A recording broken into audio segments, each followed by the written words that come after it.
Morphine has been widely used to alleviate chest pain of patients suffering from an acute myocardial infarction. However, this medication also delays the gastric transit, which leads to delayed absorption of other oral medication. Patients presenting with an acute heart attack do receive potent dual antiplatelet therapy, which consists of aspirin and an ADP receptor antagonist, in order to reduce reinfarction and stent thrombosis. Delays in gastric emptying may lead to a delayed absorption of this potent medication, thus may be associated with increased risk of thrombosis and enhanced platelet reactivity.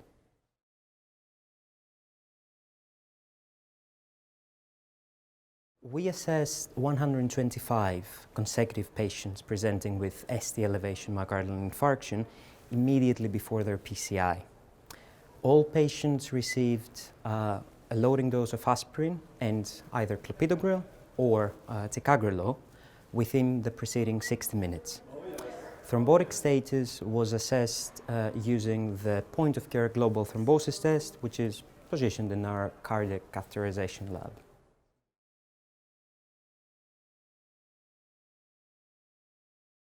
We observed a difference in platelet reactivity and endogenous thrombolysis in patients according to whether they had received morphine treatment or not.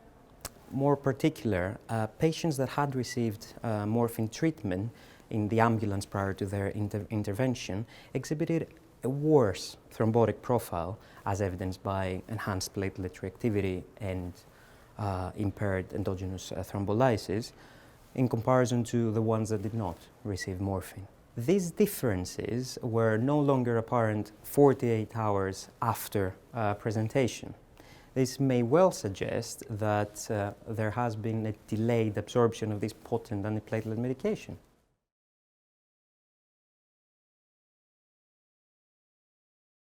Our results have been presented and supported by a group of doctors, by Dr. Alexopoulos and Dr. Kubica, who have shown reduced plasma levels and reduced antiplatelet effects of ADP receptor antagonists in patients who have been treated with opioids.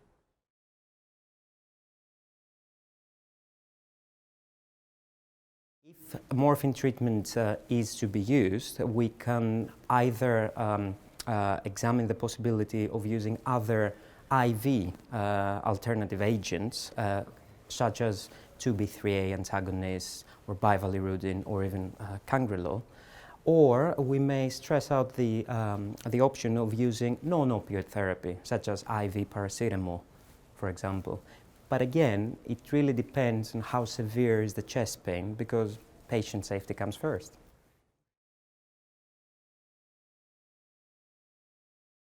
The take-home message is that the use of opiates can reduce the antiplatelet effect of ADP receptor antagonists.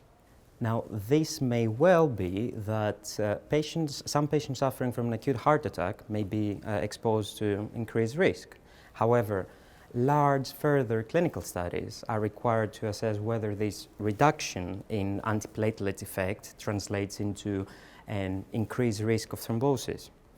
In the meantime, caution should be exercised and consideration given other intravenous medication if morphine treatment is to be used.